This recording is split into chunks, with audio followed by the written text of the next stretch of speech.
Hi everyone. Hold on. We don't know. I don't know if we're live yet. Hold on one second. Live on Facebook. Who's watching this?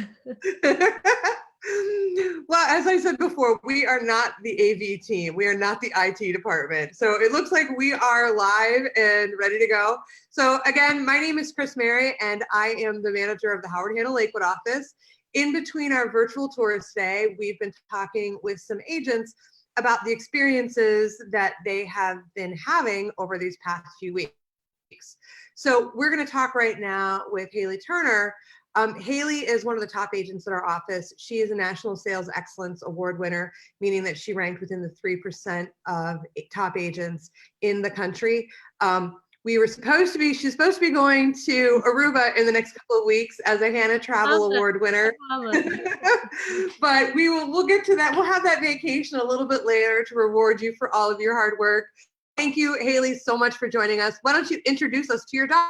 Oh, Phoebe, come here. Hold on. Now she's. Oh, she left. There she is. There she is. Hey, girlie. Yes, she's a good girl. Well, it is. Oh no, and there she is.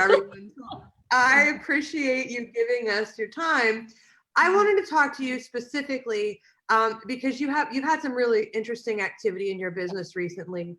We were supposed to be going live with a tour on your newest listing on Hodgman Road, and we're not there. Tell us why we're not there. We're not there because I got multiple offers. I listed it yesterday morning and ended up getting multiple offers in the first day. And so, I mean, it was great because we had probably 8 or 9 showings within the first day. We were supposed to have 10 more today, but to mitigate the amount of foot traffic going through the house, we ended up just cutting off showings and accepting one of the offers. So it sold in a day, which is awesome.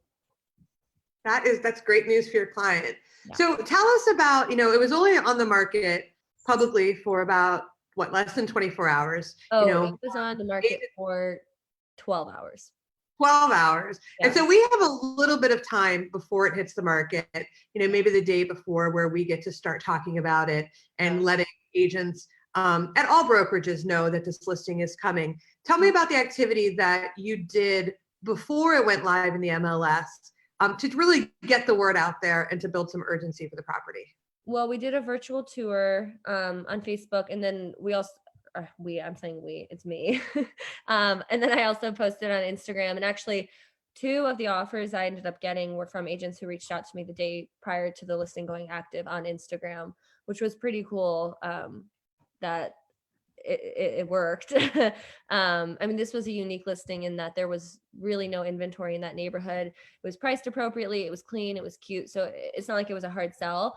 But the goal was to limit the amount of people going through that house and to sell it as quickly as possible. And that's exactly what we did. So it sounds like the COVID crisis really just influenced the sellers to pick between the offers that they had in hand. Yes. And move forward with the one that best fit their needs. Exactly. And I mean, we were really lucky that the offers we had were extremely strong. So it was difficult to pick because they were very good, but they were lucky in the fact that they didn't have to give up anything. They got exactly what they were looking for. So I know that I saw the video that you posted. I thought that was really great. And I originally planned to actually play the video during our live broadcast, but I'll be honest with you, I'm afraid to navigate away from anything because I don't know if we'll be able to come back. So I'm going to post that in the comments or post it on the page just so everyone can see the little video production that you did have done, because I think that it probably was instrumental in giving potential buyers a feel for the house. Yeah.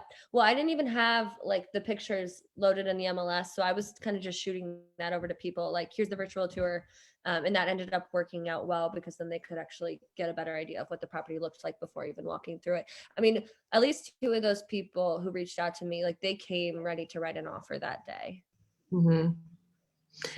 So in talking to you before we went live, you told me that 2 other houses went under contract yesterday. What can you tell us about that? That's pretty exciting. I know. Tell us about that. I don't know how I got so busy. It was weird. Well, there was the listing, and then the other one was a client who I had sold their home. So then we were in a time crunch to try to find something for a new home purchase for her and for her fiance. So that ended up working out. It was a house we'd actually seen like a couple of days prior, but they lowered the price, which kind of reinstilled some interest with my buyers. So we ended up writing, got the offer accepted. And then another one was actually an investor client who we'd been working together for a while. We ended up having a bad inspection, a deal fall apart, and then a different opportunity came up that was really too good to pass up. So it was sort of a combination of things. One was someone relocating, another one was having a deal fall apart and having, some money they needed to put somewhere. And then the third person was really just needing a home and having a time crunch with their home being under contract. We only had so much time to get them something. So one of the notable things to me about your business right now is you have a lot of transactions that are in escrow, and a lot of them went into escrow before this whole thing started, and some of them went into escrow after. What are you doing? Like, what advice agents to protect your deals that are currently in escrow? So we have had to pull up a couple closings. I oddly had several deals that were like all closing on the last day of the month. And, there's been a couple issues, one with the COVID epidemic, but also a ton of people refinancing because the interest rates were so low. So these banks and lenders, like everyone is crazy. And so we did have to pull up some dates to kind of avoid hitting any delays. And then, just as actual closings, like still doing final walkthroughs, but just like doing them at a distance, I'm giving people the option to do like a virtual final walkthrough if they want to. But yeah, I mean, I didn't realize when I planned all these dates to close within, oh, there she goes. Sorry. When I planned everything to kind of close within this like 2-week time frame, that it would be such a challenge because of this. So we're making it work, but it's been a lot of just staying on top of the bank and the lenders and the title company involved, and just making sure everybody's on the same page. And also with the signing appointments, the title companies have been really good about that too, making sure that people either have access to virtual showings or that they feel comfortable and can do, still signing papers, but that everyone's healthy. Awesome. So something that people who don't know, you might not know, but you have a very relationship-based business, Yeah. Especially for somebody who's relatively still new in the business. I'm thinking, what year are we in? Is it 3? October will be my third end of year. Okay. And it's amazing to see somebody who has gone from, year 0 to this year and has such a relationship-based business. What are you doing with those relationships right now? And this could be advice for other agents that are out there. How are you managing that? Because I know that a lot of people that you have worked with in the past are now, they're a part of your life. They're friends. They're almost like family. Yeah, no, it's so true. I mean, that's sort of part of my personality too. I've always like just stayed close with people, even, friends after moving away. But I really do like stay in touch with my clients once the transaction's closed. Like this one, I said one of my clients, I sold her house, and then her and her fiance are buying a new house. That's one of the ones I sold yesterday. I mean, that's just like keeping in touch, every couple months, touching base, checking in, and like feeling like I'm somewhat updated on like what is going on in their lives. But it's so funny. I've had like 3 new buyers reach out to me this week, just either referrals or people I went to school with. I think people are kind of bored being at home. So I've actually noticed a lot of people, like especially with the search portal that I send people stuff, like a lot more activity because people have more downtime right now. So I think people are starting to shop online and sort of thinking, okay, like once all this is done, like where do I want to be? If they're thinking about buying a house, maybe they're getting a little bit frustrated with their current home situation. So I try to just stay top of mind by like staying active on social media, reaching out to people. I do a lot of like pop-bys with my clients. Like this week I was dropping off Girl Scout cookies just to say like, hey, this sucks. We're in it together. Here's some Thin Mints. Everyone seems to like it. Thin Mints make everything better. Yeah, I do. I had so many people reach out to me and say that was the highlight of their week, getting a box of Thin Mints. So it was just funny. But well, I know a lot of your past clients have been doctors, residents, fellows that have been coming in during match day. Match day is super exciting for Cleveland because people want to come here. And not only do they want to come here, but their goal is to stay here and to be employed by one of these great hospital systems. So I think compared to other cities where match day is a big deal, I mean, I think that we have a lot of residents and fellows that buy houses. Yeah. What's sort of going on with that group people right now, and what can we be doing to help them? Because I mean, number one, if they are already working, they've got to be crazy busy. And number two, they still have to find their housing. So what can we be doing?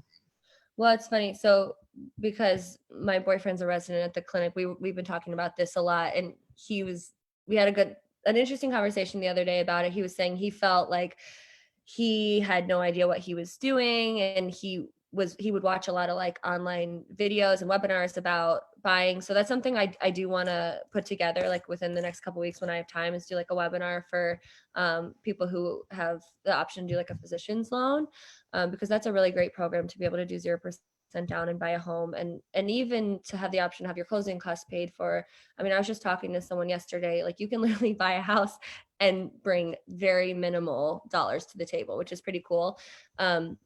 So I think, you know, I think they just got matched last week, it sounded like. So, you know, I've started to have, obviously from him, some activity with that. But I definitely think there will be people looking, and their question is always like renting versus buying, like what financially makes sense. And a lot of people don't realize that with that physician's loan, it's essentially this, you know, almost at that point really like cheaper than renting. But I think people just don't understand how it works. So I think education is like definitely going to be my main focus over the next couple of weeks, trying to, you know, educate everyone that I know who's either been matched in Cleveland or reaching out to people who have been like on social media or something, and trying to put together some sort of like educational webinar video or something.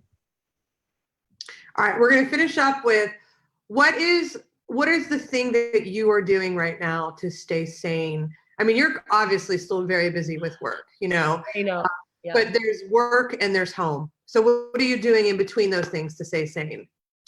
Well, I got my puppy, and well, I'm training for my Ironman. It's supposedly still going on. Mine's end of July, so that's kept me really busy just with my workouts. So I actually don't feel like I have very much free time at all, but that's kept me really busy. So it's been nice though, just being at home and cooking a lot. And I'm still seeing my family, so that's been good. Awesome. Well, thank you so much. I know we caught you in between some workouts and you're going for a bike ride. Although the wind pick up, so now I don't know. Well, I think you have less chance of being blown over on your bike than I do, so I'm going to stay safe inside. Thank you so much for your time, and we're definitely going to do this again next Sunday. Yeah. So this is awesome. Later. Have a great day. It's going to take me a minute to get logged off here. Okay. So give me 1 second because I don't know what I'm doing. Okay. And